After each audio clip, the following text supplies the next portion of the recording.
वासुदेवाय।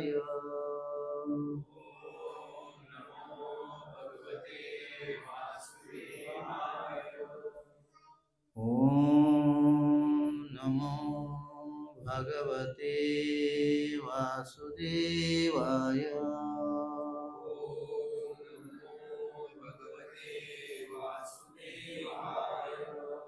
ओम नमो भगवते वासुदेवाय।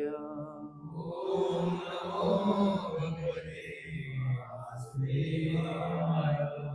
नारायणं नमस्कृत्य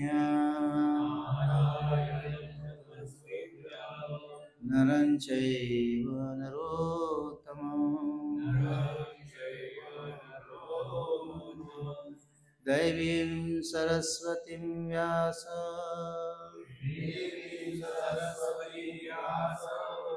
ततो जायमुदीरयेत। नष्टप्रायेषु भद्रेषु नित्यं भागवतं सेवया।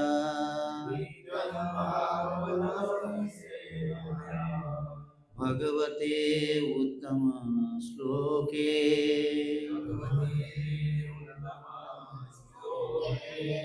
भक्तिर्भवति नैष्ठके।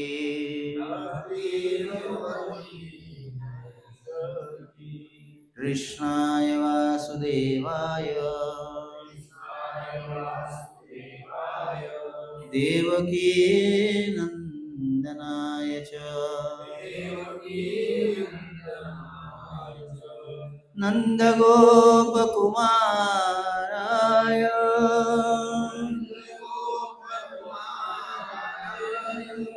गोविन्दाय नमो नमः।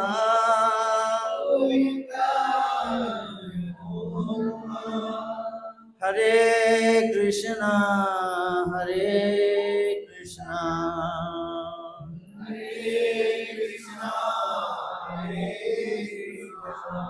कृष्णा कृष्णा हरे हरे।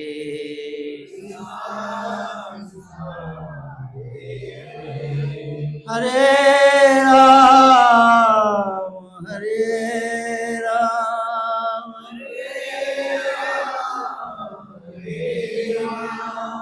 राम राम हरे हरे।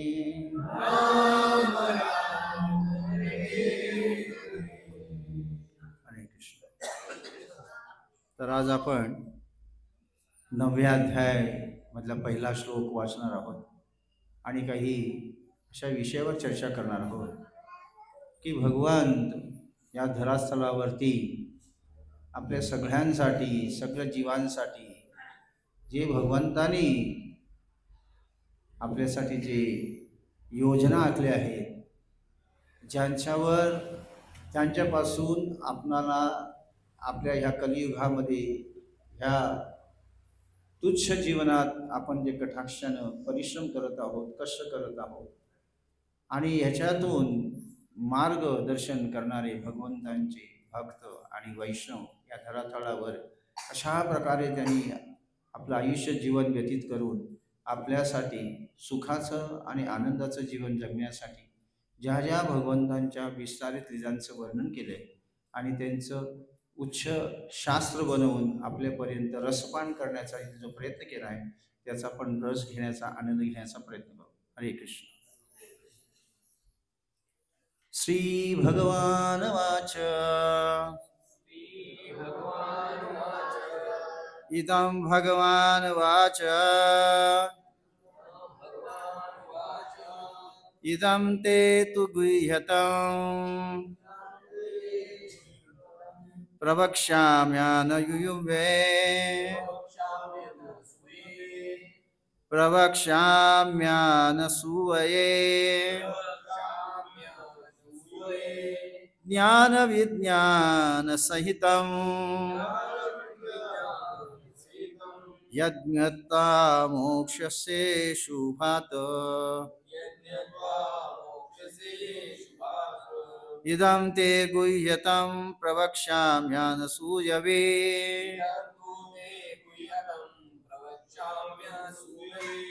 ज्ञानविज्ञानसहितं यज्ञत्वा मोक्षसे शुभता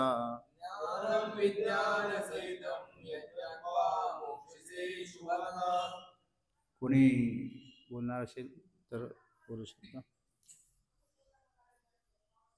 इदं तु ते गुह्यतं प्रवक्ष्याम्यनसूये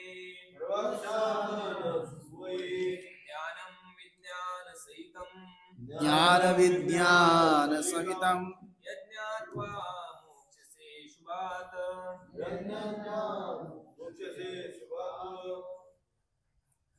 माताजी कोणी आहेत? हा, आपण ऐकूया.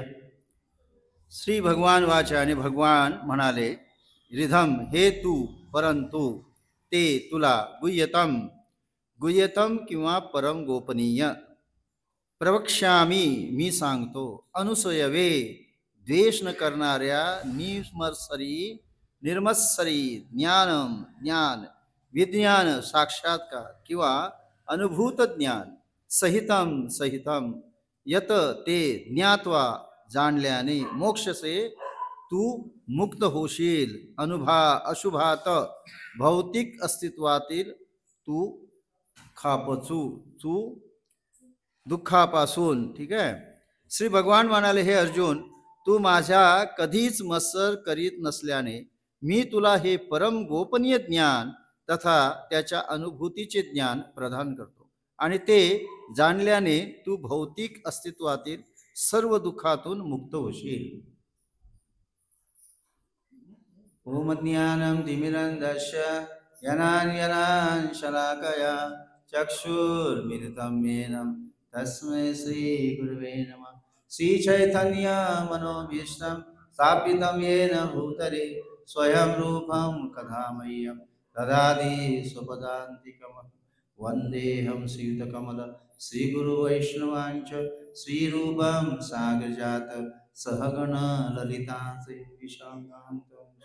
नमो ओं विष्णुपादाय कृष्णपृष्ठाय भूतले श्रीमते भक्तिवेदान्त स्वामीति नामिने. नमस्ते सारस्वतदेवे गौरवाणी प्रचारिणे निर्विशेषा शून्यवादी पाश्चात्यदेशतारिणे. जय श्री कृष्ण चैतन्य प्रभो नित्यानंद श्री अद्वैत गदाधर शिवासादि गौरभक्तवृंद. हरे कृष्णा कृष्णा कृष्णा हरे हरे, हरे राम राम राम हरे हरे कृष्णा. तर ह्या विषयावरती भगवंतांचा हा अध्याय फार थोडा महत्त्वाचा आहे, आणि त्याच्यावरती काही टिप्पण्या आहेत त्या आपण प्रभुपादांनी सविस्तर तात्पर्य दिलेले आहे. प्रभुपादांनी जागरण करून 80 वयाच्या 80व्या वर्षी संस्कृत भाषेचं अध्यंतर इंग्लिशमध्ये करून त्याच्यानंतर अन्य भाषेत त्यांनी रूपांतर केलं. का तर ती भगवंतांची इच्छा आहे की प्रत्येक जीवापर्यंत भगवंतांचे संदेश पोचावेत, आणि त्यातला सार लोकांनी तो ग्रहण करावा. त्याने त्यांच्या जीवापासून त्यांची मुक्ती होईल, आणि ते आपलं जीवन स्वतः सुखद आनंदात भोगू शकतात. हे त्याचं उदाहरण आहे, वैशिष्ट्य आहे. तर प्रभुपाद म्हणतात, भक्त जितक्या अधिक प्रमाणात भगवंतांविषयी श्रवण करतो तितका अधिक तो प्रबळ होतो. या श्रवण विधीचा महिमा श्रीमद भागवतात सांगत आला आहे. भगवंतांचे उपदेश शक्तिशाळी आहेत, आणि भगवंतांच्या सत्संगात भगवत कथांची चर्चा केल्याने या शक्तीचा प्रत्यय येऊ शकतो. हे ज्ञान साक्षात्कारी आहे, आणि म्हणून ते शुक्र तर्कवाद्यांच्या किंवा सांसारिक पंडितांच्या सांगण्याने प्राप्त होऊ शकत नाही. भक्त नित्य भगवत सेवे परायण असतात. भगवत सेव परायण कृष्ण भावनेमध्ये युक्त असलेल्या जीवांची मनोवृत्ती आणि प्रामाणिकपणा भगवंत जाणतात आणि भगवंतांच्या सांगण्यामध्ये कृष्ण विज्ञान जाणण्याची बुद्धी त्यांना प्रदान करतात. श्रीकृष्णाविषयक चर्चेचे अलौकिक सामर्थ्य आहे आणि जर भाग्यशाली मनुष्याला असा सत्संग प्राप्त झाला तथा त्याने हे ज्ञान आत्मसात करण्याचा प्रयत्न केला तर निश्चितच तो आध्यात्मिक साक्षात्कारामध्ये प्रगती करू शकतो. अर्जुनाने आपल्या सामर्थ्यशाली सेवेत अधिकाधिक उन्नती करावी या उद्देशाने त्याला प्रेरणा देण्याकरता भगवान श्रीकृष्ण आतापर्यंत प्रगट केलेल्या इतर कोणत्याही विषयापेक्षा अधिक गोपनीय विषयांचे वर्णन या 9व्या अध्यायात करीत आहेत. गोपनीय म्हणजे जे सगळ्यांच्या हितासाठी आहे आणि गुह्य आहे, कारण या कलियुगामध्ये असा प्रभाव असतो की चांगलं आहे ते लोक काढून घेतात आणि ते दुसऱ्याला कधी उपलब्ध होत नाही. नको ती गोष्ट दिलेली आहे आपल्याला मोबाईल, तो आपला एवढा जीवनाचा अधिकार झाला आहे की सगळ्यात जास्त आपल्याला पत्नीपेक्षा जास्त आता प्रिय मोबाईल झालेला आहे आणि पतीपेक्षा प्रिय मोबाईल पत्नीला झालेला आहे. समजलं का? जेव्हा मोबाईल नाही तर आपलं जीवन नाही असं झालं आहे. तर बघा पुढं आणि काय होईल. भगवद्गीतेत पहिल्या अध्यायामध्ये म्हणजे श्री ग्रंथाचा जवळजवळ उपोघात आहे आणि दुसऱ्या तिसऱ्या अध्यायात वर्णिलेल्या आध्यात्मिक ज्ञानाला गुह्य ज्ञान म्हटले आहे.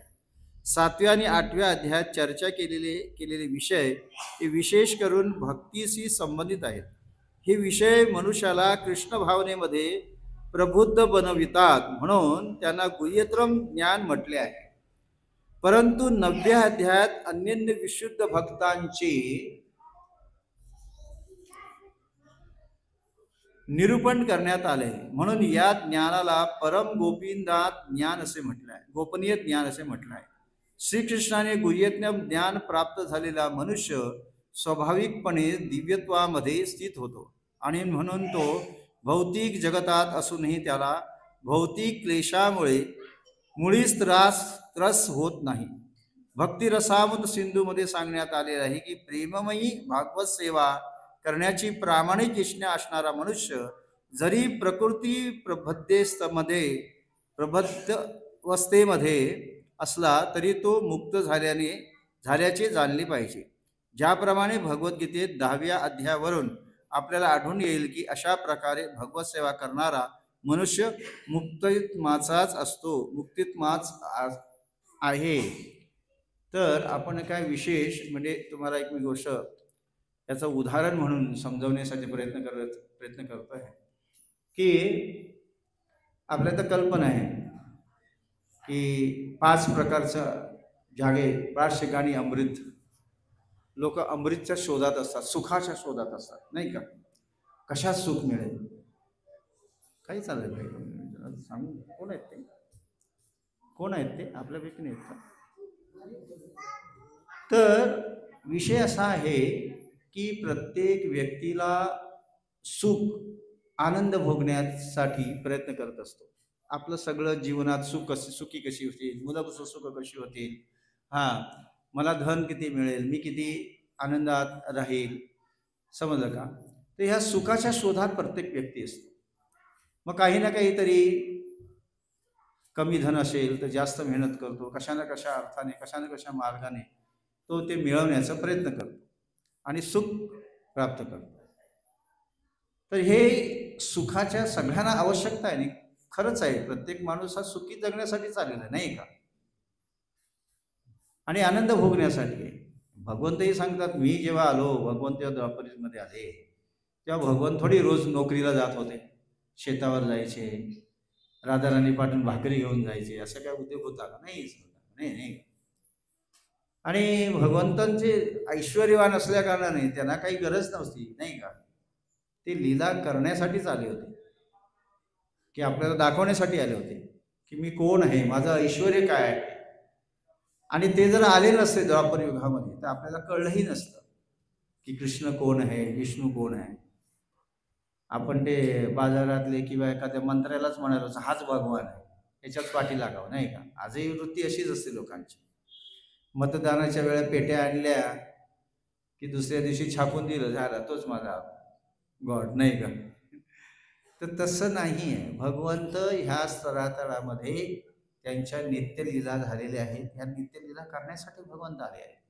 आणि भगवंतांची वृत्ती कशी आहे, भगवंत कसे आहेत हे दाखवण्यासाठी आहे, नाही का.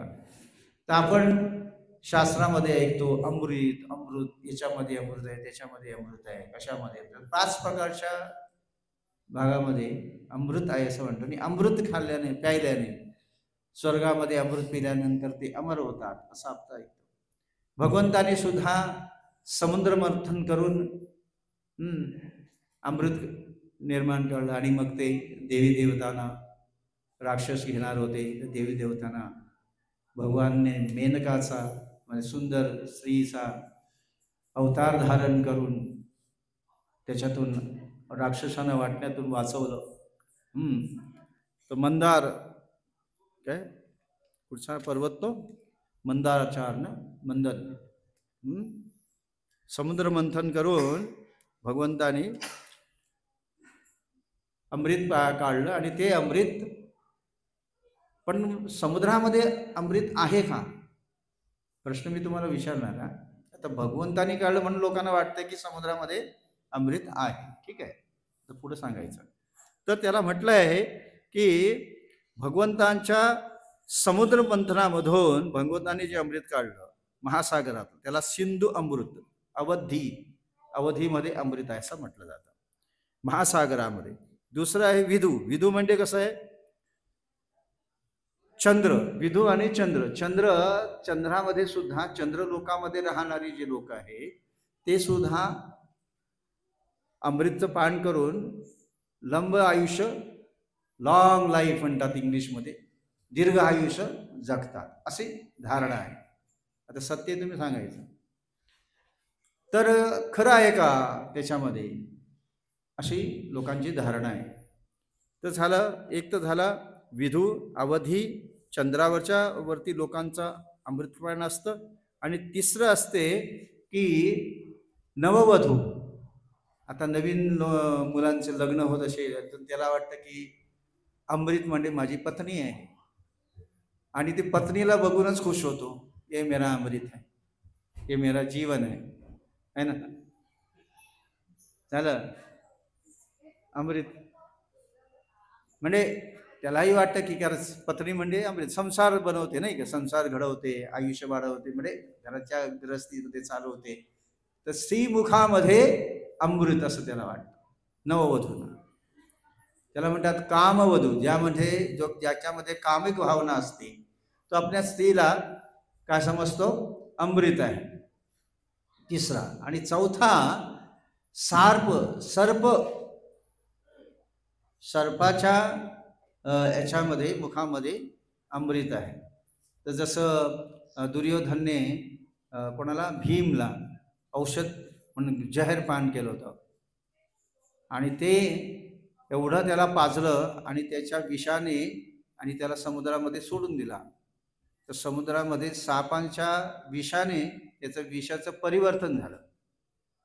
म्हणजे ज्याच्या विषानं माणूस मेला पाहिजे त्याच्या विषाने, दंशाने ते अमृत म्हणजे विष परत घेतलं झालं. म्हणजे तो जीवित राहिला, भगवंतांच्या कृपेने जीवित राहिला म्हणजे. पण शास्त्राचं त्यांना लोकांना असं वाटतं की सापाच्या मध्ये सुद्धा अमृत आहे, सर्पदंशामध्ये सुद्धा अमृत. आणि पाचवा स्वर्गामध्ये. तर स्वर्गामध्ये देवी देवता खूप आयुष्य जगतात, खूप भयंकर आयुष्य जगतात. आणि देवी देवतांना तसं वरदान आहे.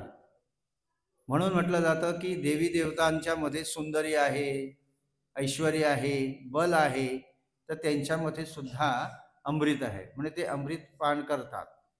पण ते अमृत पान करण्याच्या पलीकडचा भाग असा आहे की ते नित्य भगवंतांच्या श्रवणम कीर्तनम अर्चनम दास्यम साख्यम आत्मनिवेदामध्ये असल्या कारणानं त्यांना ते दीर्घ आयुष्य आहे.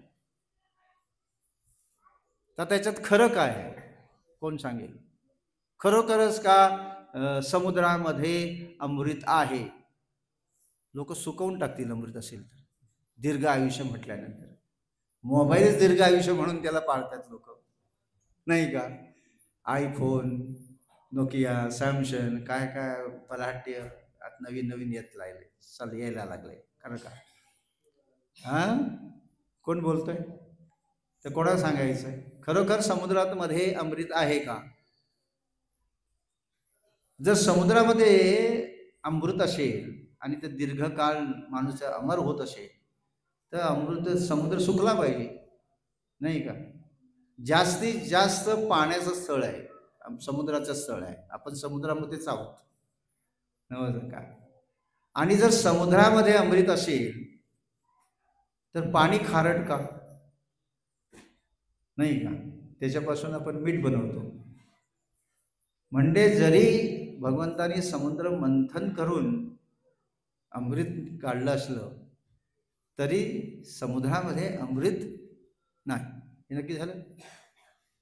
दुसरा, चंद्रामध्ये आपण म्हणतो, जर चंद्रामध्ये अमृत, खरोखर चंद्रावरती लोकांना अमृत मिळतं का? दीर्घ आयुष्य आहे का?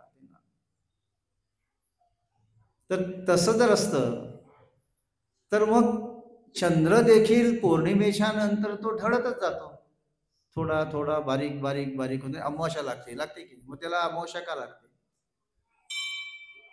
तर त्यालाही श्राप आहे, का ऋषीचा श्राप आहे. तर त्याच्यातही तथ्य नाही की तिथे अमृत आहे खरं. मग चंद्रलोकातही अमृत नाही. नक्की झालं? पटलं? हां. आता हे नववधू ज्याच्या म्हणतो आपण की स्त्रीच्या मुखामध्ये अमृत आहे, ते तरी आहे का? कोण सांगेल? म्हणजे असं मी ग्रस्त लोकांमध्ये, मी पण ग्रस्त आहे, म्हणजे ग्रस्तामध्ये असं दोषी ठरवण्यात नाही आहे, पण ही धारणा आहे कलियुगामध्ये की लोक समजतात की नववधूच्या मुखामध्ये अमृत आहे. जर नववधूच्या मुखामध्ये अमृत असेल तर मग माणूस मरतो कशाला? पती मरतो कशाला? वस्तू मरायलाच नाही पाहिजे. मुखाकडेच बघून आयुष्यभर जगू शकतो, नाही का?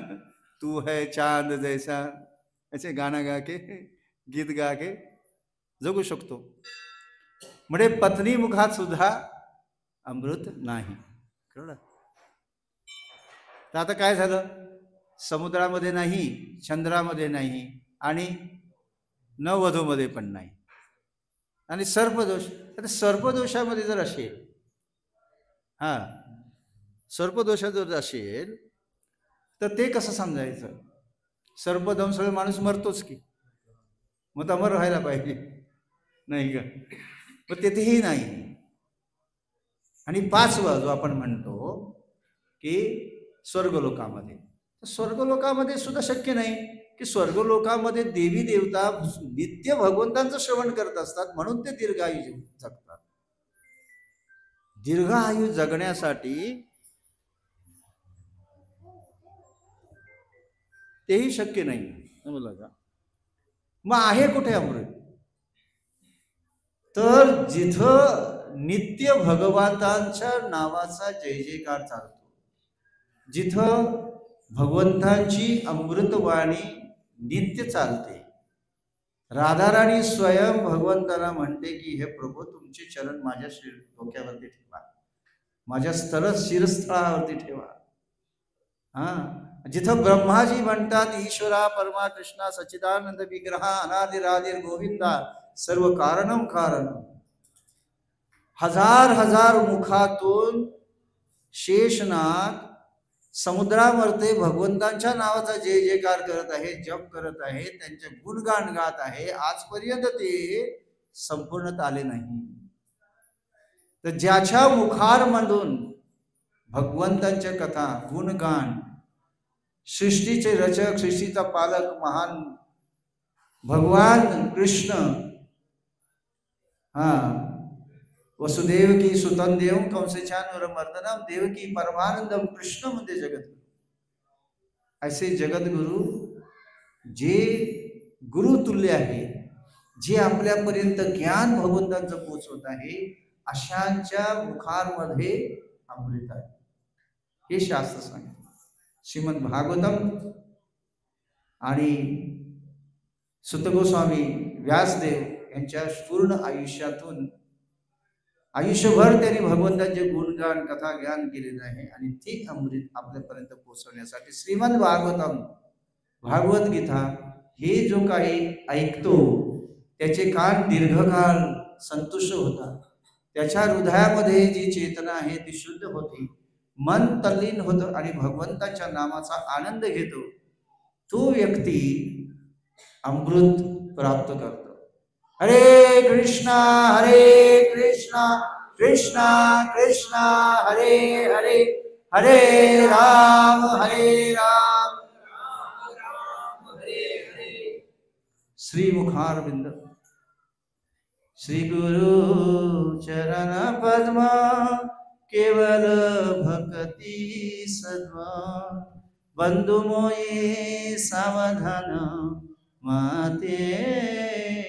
गुरुवचन आहे, गुरुचं ज्ञान आहे की गुरु हा साक्षात साधारण व्यक्ती नाही.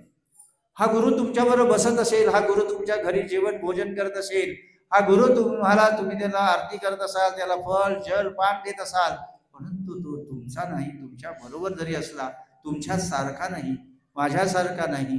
गुरु हा भगवंतांचा रिप्रेझेंटेटिव्ह इंग्लिशमध्ये म्हटलं जातं. गुरु हा भगवंतांचा एक अधिकारी आहे, भगवंतांचा एक शाश्वत अंश आहे, स्वयं भगवंत आहे, हे सांगण्याचं ध्येय. हे सांगतायत शास्त्रामध्ये की गुरु दुसरा कोण नाही, स्वयं भगवंत आहे, गुरुरूपी आहे.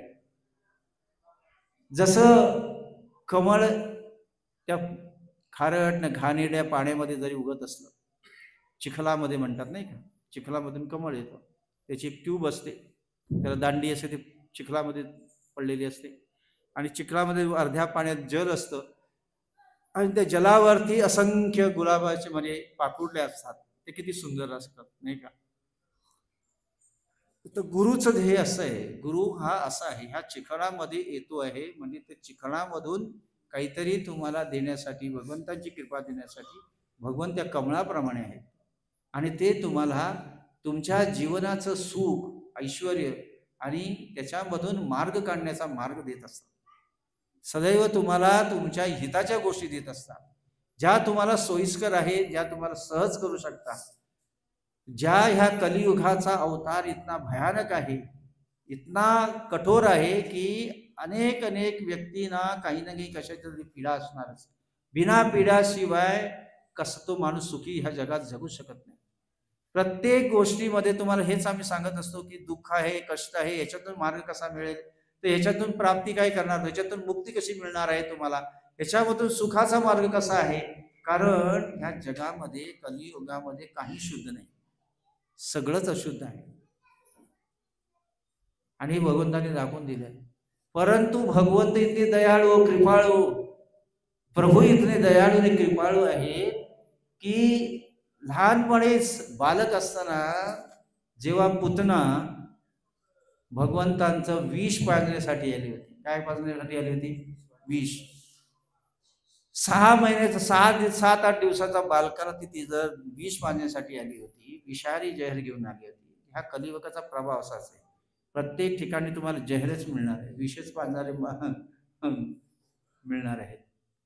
काय सुख देणारा, आनंद देणारा, तुमच्या प्रती विचार करणारा एक व्यक्ती मिळणार.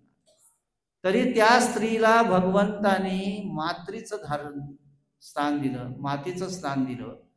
अरे ती बाई ज्यावेळेस तिला स्तनपान करायला गेली तेव्हा ती म्हणते रे, आणि भगवंताने जसं तिला धारण केलं, जसं तिचे दूध स्तन तिच्या मुखामध्ये घेतलं आणि जेव्हा ते शोषण करत झाले, तिचं जहर घेत होते, विष पियत होते भगवंत. अरे सोड सोड सोड, अरे मला नाही माहिती तू कृष्ण आहेस, तू भगवान आहेस, अरे सोड रे बाबाची ओरडते ओरडते.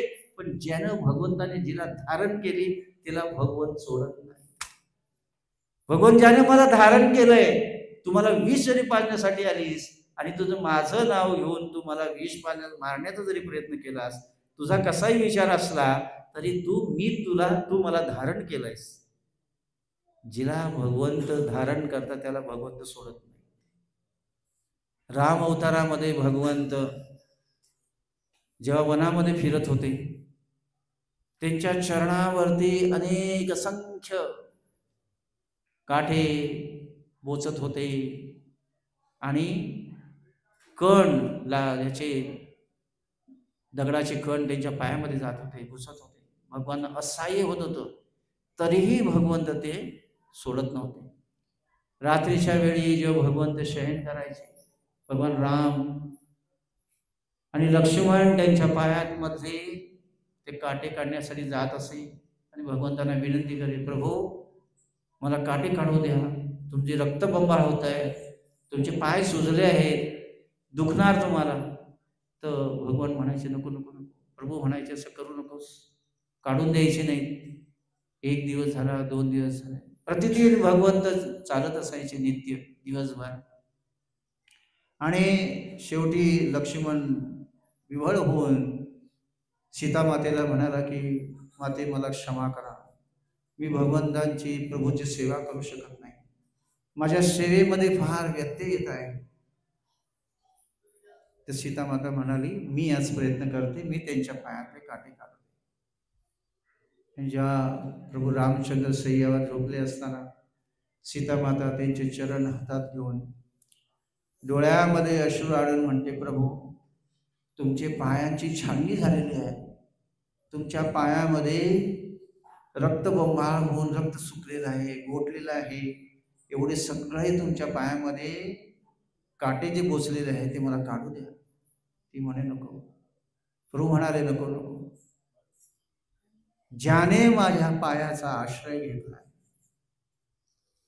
त्याला मी कसं काढू, ज्याने माझ्या चरणाचा आश्रय घेतला आहे त्याला मी कसा काढून फेकू. ही भगवंतांची वृत्ती. तर भगवंतांची प्रेम सगळ्या जीवावर सारखंच आहे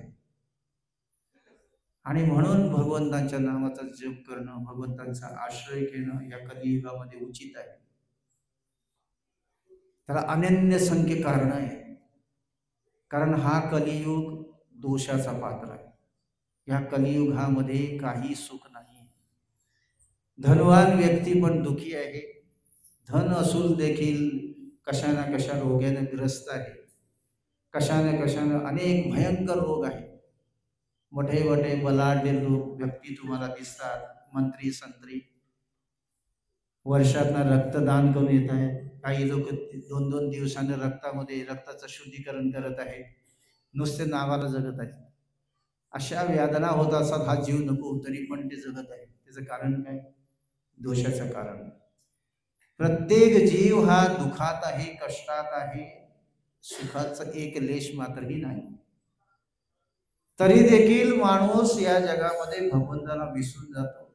काही लोक भगवंतांचं नाव घेता घेता विसरून जातात, सोडून देतात. आजपर्यंत नाही मिळालं, मी एवढं केलं, भगवंतानी मला एवढं नाही दिलं, अजून का नाही भगवंतानी माझ्याकडे पाहिलं, भगवंत मला मदत का नाही करत.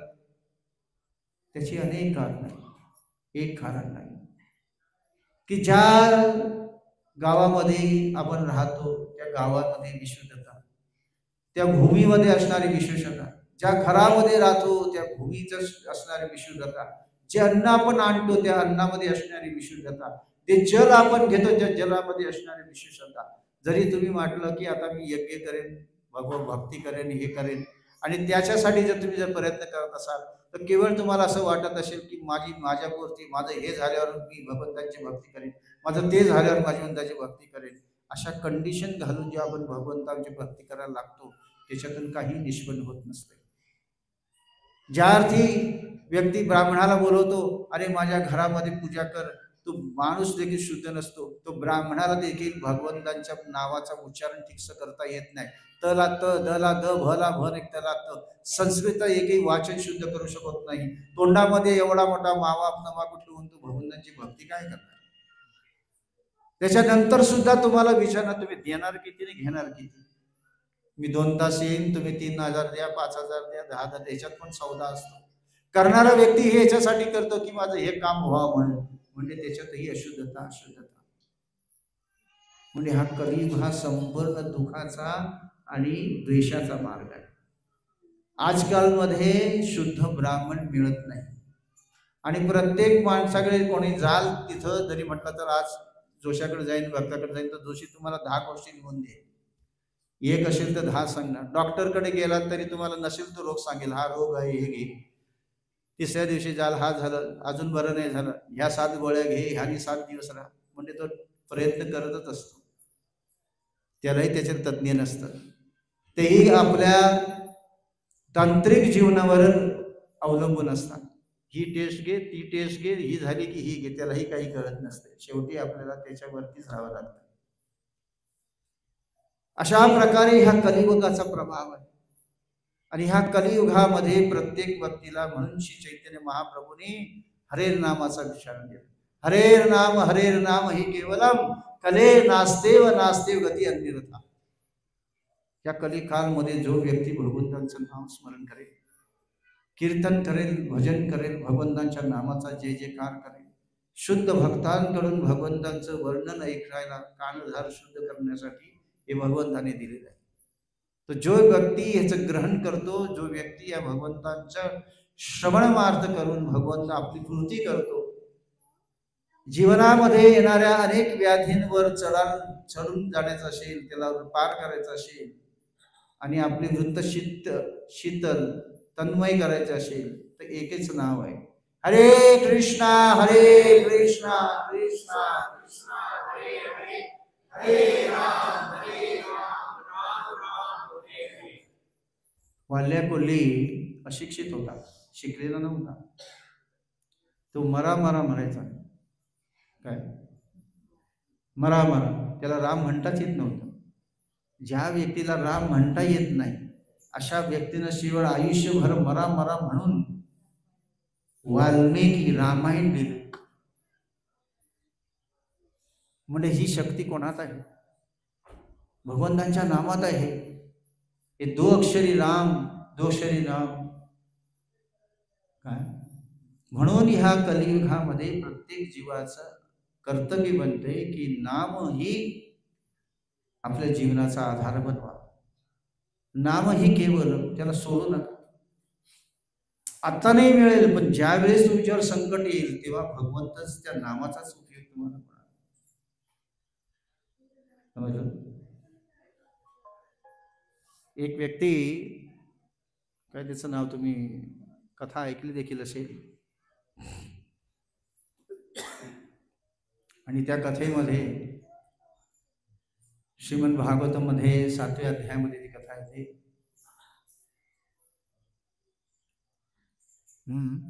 आणि ज्यावेळेस तो ब्राह्मण कुळामध्ये जन्म झालेला असतो आणि ब्राह्मण कुळामध्ये जन्म घेऊन देखील अनेक वर्ष ब्राह्मणाचं नीत पालन करून देखील त्याला असं वाटतं काय आहे ह्याच्यामध्ये, हे सगळं करून देखील मला काय मिळणार आहे. आपण म्हणतो की नाही, देवाचं नाव घेतो पण मला काही मिळालं नाही, मला काही संयोग झाला नाही, माझं बरोबर झालं नाही, मग सगळं उचलून ठेवून देतो आणि परत आपल्या जीवनासारखं जगायला लागतं. की आपल्याला वाटतं तो करतोय त्याला नाही काही झालं. त्याची पुण्य आपली बरोबरी करू शकत नाही. प्रत्येक देह हा वेगळा आहे. प्रत्येक देहाच्या पाठीमागे पार्श्वभूमी वेगळी आहे. प्रत्येक देहाची कर्म वेगळी आहे, पुण्यकर्म वेगळी आहे. तर सगळेच व्यक्ती सारखे नाही. जसे आजकाल नवीन गाड्यांची मॉडेल येत जातात, कारची मॉडेल 1, 2, 3, कन्फ्यूज होऊन माणूस जातो, ही घेऊ का ती घेऊ, ती घेऊ का ती घेऊ. पैशाच्या मध्ये सगळं पैशाचा खेळ आहे.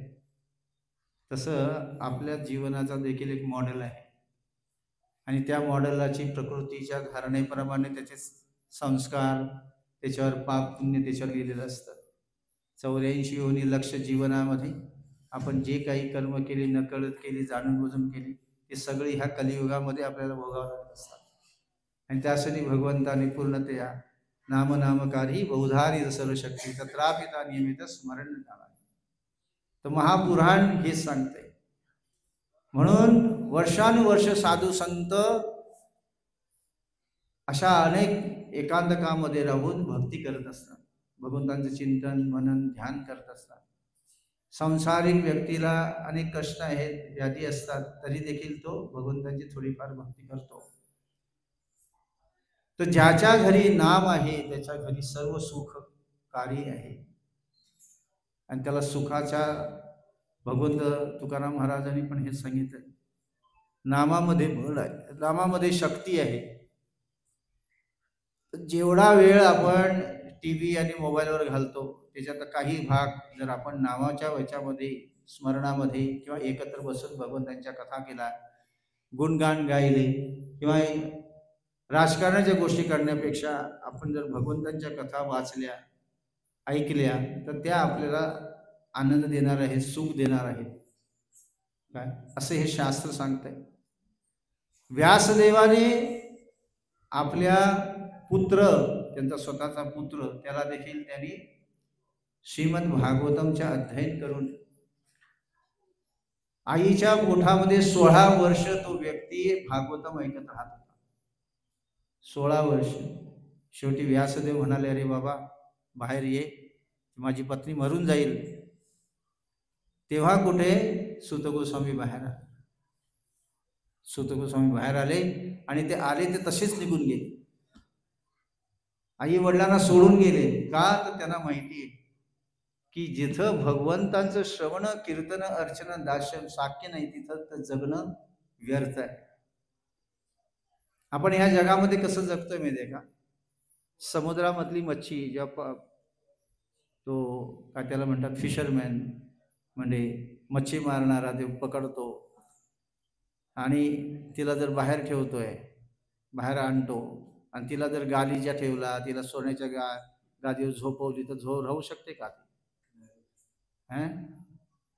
तशाच प्रकारे मानव जर माणसाला जर भगवंतांची भक्ती नसेल, भगवंतांच्या आश्रय घेण्याची किंवा भगवंताच्या नामाचा आदत नसेल किंवा त्याची जर त्यांना आठवण जाणीव नसेल तर तो जगू शकत नाही.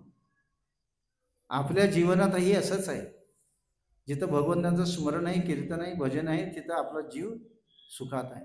आपण जे अन्न खातो ते आपल्या शरीराला लागत असेल पण ते आपल्या आत्म्याचं नाही. श्रवणम कीर्तनम अर्चनम दास्यम साख्यम आत्मदेव 9 प्रकारचे जे भगवत भक्तीचे मार्ग आहेत ते ह्यासाठी आहे की शरीर धष्टपुष्ट राहावं, निरोगी राहावं. विचारसरणी माणसा क्रोध ईर्ष्या मत्सर ह्या दृश्य काळामधून मुक्त होण्यासाठी भगवंतांनी दिलेले आहे. आणि त्याचा जर आपण उपयोग सविस्तर मार्गाने केला, योग्य त्या मार्गाने संघामध्ये राहून कोणाचे द्वेष काढ, ह्या देश हा जगत सगळं दूषित आहे. आपण कोणाचे दोष काढू शकणार? ज्याचे दोष काढाल तोच त्याला त्याच्याकडून अनेक दोष आपले मिळणार. आपण सगळे दोषरहित नाहीच आहोत, आपण सगळे दोषीच आहोत. म्हणून एक दुसऱ्याचे दोष काढू नये हे संत सांगतात. त्याचे चांगले विचार, जे चांगले गुण आहेत ते पुढे ठेवावे, त्याच्यावर विचार करावा आणि त्यामधून त्या दोघांमध्ये आपले संबंध चांगले जुळवावे. भक्तिमय रसमय जीवन जगण्यासाठी एक दुसऱ्याची सहायता केली पाहिजे, त्याची सेवा केली पाहिजे. कशा कशा प्रकारे सेवा कराल? अनेक अनेक प्रकारचे लोकसेवा आहेत. मातृप्रेम आहे, भगिनी भाईनी भाऊ प्रमाणे आपण जे प्रेम करतो अशा प्रकारे जे सेवा एक दुसऱ्याची करत राहिला तर भक्तमय जीवन रसमय होऊन जाईल असं शास्त्र सांगतंय. म्हणून दोष हा कोणाचा नाही. पराधीन आहे जगती पुत्र मानवाचा, दोष ना कोणाचा. ह्या जगात सगळं भगवंतांचं, आपलं काहीच नाही. आपण ह्या जगामध्ये फक्त एक गेस्ट आहोत. गेस्ट म्हणजे पाहुणे आहोत. मग एक दुसऱ्याचे द्वेष करण्यात काय अर्थ आहे? चुका ह्या सगळ्यांच्याच घडत असतात, नकळती घडतात, जाणूनही होतात असतात आणि ह्या कलिकाळाच्या प्रभावामुळे सुद्धा होत असतात. अनेक अनेक व्यक्ती येऊन विचार करतात, असं झालं तसं झालं तसं करायचं. काही तुमचं स्वतःचा प्लॅन करूच नका. तुमच्या हातातच नाही आहे ते तुम्ही करणार काय? देवकीच्या हातात असतं. तर देवकीने सुद्धा राज्य सहज घेतलं असतं नाही का? पांडवांना वनात जायची काय गरज होती, कारागृहात जायची काय गरज होती, आहे ना? तेव्हा हे सगळं पराधीन आहे, आपल्या हातात नाही, भगवंतांच्या हातात, मायेच्या हातात. तो बहिरंग शक्ती आहे आणि आपण मार्जिन जाऊ, मध्यम अंतरंगी राधाराणी स्वयं भगवंतांच्या सेवेत नित्य आहे आणि आपण राधाराणीचे पार्षद आहोत. श्रीमती राधाराणी जेव्हा तुम्हाला आज्ञा देईल, अनुज्ञा करेल, अनुग्रह करेल, त्याप्रमाणे तुम्हाला वागायचं. आणि त्यासाठी शास्त्राचं अध्ययन करणं, साधू संत गुरुजनांची वाणी ऐकणं, गुरुजनांकडून संदेश घेणं आणि त्याच्यावर आपलं जीवन व्यतीत करणं. संसार हा सुखाचा होईल, नक्कीच होईल, ज्याच्या घरी भक्ती आहे, भगवंतांचं नाम आहे, भगवंतांना नद्य रचून ठेवून जर सारं कार्य करत असाल, प्रसादापासून सेवन जे आपण ग्रहण करतो त्यापासून भगवंतांना अर्पण करून, हे भगवंत हे घर तुझं आहे, हे वृंदावन धाम आहे, तर भगवंत त्याचा तुमच्या त्या घराचा चार्ज घेऊ शकतात. भगवंतांना इन्चार्ज बनवा. आम्ही जेव्हा फॉरेनला गेलो होतो तर त्या काळामध्ये लागोसला होतो आम्ही आणि एका भक्ताने 5 महिन्याची बिल्डिंग बनवली होती आफ्रिकेमध्ये. सगळे काळे लोक, बघायला गेलं तर तुम्हाला असं वाटतं 1 महिना आंघोळ करत नाही, पण रोज आंघोळ करतात ते आणि रोज सकाळी 4:15 वाजता उठून कीर्तन भजन करतात. बघून असं वाटेल आगळी लोक असतात, ती दिसायला लागले निग्रो लोक, पण अशा लोकांना देखील प्रभुपादांनी भागवत भक्ती शिकवली. बघा, ख्रिश्चन लोकांना कन्वर्ट करणं किती कठीण. तर हरिनामाचा प्रभाव बघा, जी लोक कुत्र्याचं मांस खातात, अक्षरशः तिथं मोठमोठाले असे हॉटेल आहेत, ते आपल्या ज्या विदेश लोकांमध्ये माकडाला असं जीवन ठेवणार आणि त्याला जिवंत माकडा करकार करकार कापणार नाही, त्याचा भेजा खाणार, अशी लोक आहेत. अशी लोक देखील भगवंतांचं नाव घेऊन भक्त झालेले आहेत. अशी अनेक उदाहरणं आहेत. अभयचरण भक्ती वेदांत स्वामी श्रील प्रभुपादांनी ज्या ज्या व्यक्तीला त्यांच्या जीवनाचा सार सांगितला, श्रीमन भागवतमचं अध्ययन केलं, अशा लोकांनी येऊन भागवत भक्तीमध्ये स्थिर झालेले आहेत. आज मोठ्या मोठ्या हुद्द्यावर ते भगवत भक्ती करत आहेत. आपण महाराष्ट्रात आहोत, आपण महाराष्ट्रामध्ये फार भाग्यशाली आहोत. आपली संतांची भूमी आहे.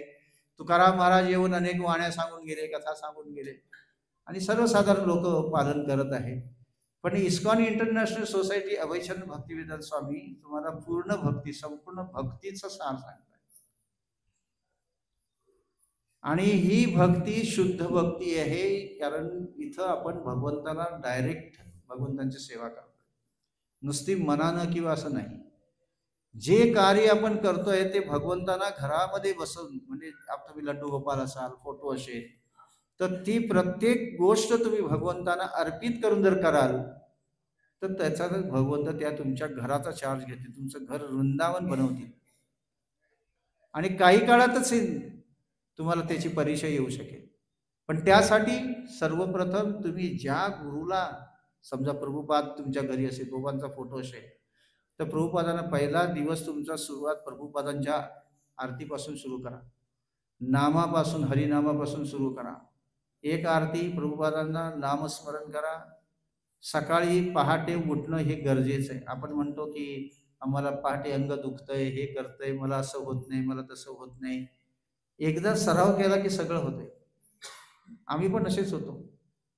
आता तुमच्यासमोर बोलायला आम्ही बसतोय, याचा अर्थ असा नव्हे की आम्ही तुमच्यातून गेलो नाहीत, आम्ही पण तुमच्यासारखेच होतो. पण विदेशामध्ये तिथं जाऊन ह्या मला जाणीव झाली. याच्यापूर्वी पण आम्ही मंदिरात जायचो, सेवा करायचो, पंढरपूरला जायचो, सगळं काही करायचं. पण ज्यावेळेस विदेशामध्ये गेलो, एका रूममध्ये 30-40 लोक राहायला लागलो आम्ही. कशासाठी? भक्तीसाठी. भगवंतांच्या कृपेने आलिशान घर दिलं होतं, कंपनीने गाडी दिली, सगळं दिलं होतं, परंतु भक्ती नव्हती तिथं. तिथं कसं होतं, मोजकच काम असायचे आणि कामापासून त्यांना पिळून घ्यायचं होतं आम्हाला, म्हणून ते आम्हाला घेऊन गेले होते. पण आम्हाला तिथं काय गुरु महाराजांनी सांगितलं होतं, मला तुमची गरज आहे की तुम्ही तर भक्ती करा. इथल्या जे लोक आले आहेत, ह्या लोकांना भक्तिमय राहतील तर ते इथे ह्या अशा कंट्रीमध्ये टिकू शकतील. ज्याला 3 टाइम खायची सवय आहे, तिथं 2 टाइम मिळणार आणि 40 ते 50 डिग्रीमध्ये तुम्हाला कामाला लावणार. कसं शक्य आहे? आणि देणार ते काय? उकडलं विकडलं असं ते आपण खाऊ शकत नाही. याच्या घरी शुद्ध पत्नीने, आईने, बहिणीने, भावाने बनवलेलं अन्न तो खायचा, शुद्ध आहार खायचा. तिकडे ते कोण नेपाली, बिपाली, सिंगापुरी जे काय बनवायचे त्यांच्या हातचं जेवण तोंडा पण द्यायचं नाही, अशी परिस्थिती होती. मग अशा ठिकाणी आम्ही एक घर घ्यायचं भाड्याने, कंपनीने दिलेलं असून देखील भाड्यानं घर घेऊन आम्ही असे तुमच्यासारखे 40-50 लोक एकत्र येऊन भोजन बनवायचं. पहाटे 3:30 वाजता जप करायचा, काही लोकांनी जप करायचा, काही लोकांनी प्रसाद बनवायचा, काही लोकांनी पॅकिंग करायचे. 7:30 वाजले की डबे घ्यायचे, कामावर जायचं, दुपारी जेवायचं, संध्याकाळी यायचं, परत कॅम्पमध्ये जायचं प्रचारासाठी. तर जी लोक कष्टात आहेत, ज्यांना अतिशय भगवंती भक्ती माहिती नाही, अशा परिस्थितीत येऊन ते आयुष्याची गिनती करत आहेत. काही लोकांना तर तिथे उन्हाच्या तापाने लोक मरायचे, त्यांना अक्षरशः यार्डमध्ये, ओपन यार्डमध्ये लाश फेकून दिली असायची. त्यांच्या घरच्या लोकांना त्यांना माहिती नाही की माझा नवरा, माझा भाऊ मेलाय, जिवंत आहे. फक्त महिन्याला फोन यायचा, पैसे पाठवा, तेव्हा त्याला कळायचं की तो पोरगा नाही आहे. अशी परिस्थिती होती त्या काळामध्ये. 72, 73, 74 पासूनची गोष्ट आहे. विदेशामध्ये लोक पगारा पैशासाठी जायची आणि अशा प्रकारे मरण पडायचे. मग त्या काळामध्ये अभयशरण भक्तिवेदांत स्वामी प्रभुपादांनी त्यांच्या शिष्यानं पाठवलं आणि सांगितलं की भारतीय असोत, श्रीलंकन असोत, एशियाई कुठेही असेल, त्यांना भागवत भक्ती शिकवा. आणि त्या कार्यासाठी आम्हाला घेऊन गेले होते. तर आम्ही इंजिनियर असून देखील साधी सोधी नोकरी पकडून आम्ही अशी काम करत होतो की संध्याकाळी जायचं, प्रत्येक कॅम्पमध्ये उत्तर भारतीय, दक्षिण भारतीय, आपले साऊथ इंडियन्स असे जे कामगार असायचे, अशा लोकांना आम्ही भागवत भक्ती शिकवायचो. भागवतीचे श्लोक अटेंड करायचं, त्यांना अध्ययन करायचं, त्यांना प्रसाद घेऊन जायचा, स्वतः आम्ही बनवून घेऊन जायचो स्वतःच्या पैशाने. कारण त्यांना कंपनीच्या लेबर लोकांना तेवढी सुविधा नसायची. अशा प्रकारे लोक आजही तिथे स्थित आहेत, केवळ भगवंतांचं नाव करतायत, चिंतन घेत आहेत, भगवत भक्ती करतायत.